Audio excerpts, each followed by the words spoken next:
Hello viewers, in this tutorial I'll show how to get Liquid Glass UI on WhatsApp. Let's see how to get this option.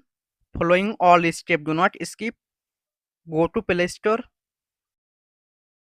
click on search bar, search WhatsApp, update WhatsApp app if available on Play Store or App Store. Tap on hold WhatsApp,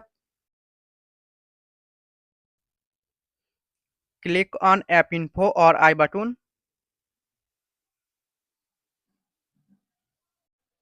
tap on force stop, tap on OK, tap on storage and cache, tap on clear cache. Go to WhatsApp. Now Liquid Glass UI showing. Thanks for watching. Don't forget like and subscribe.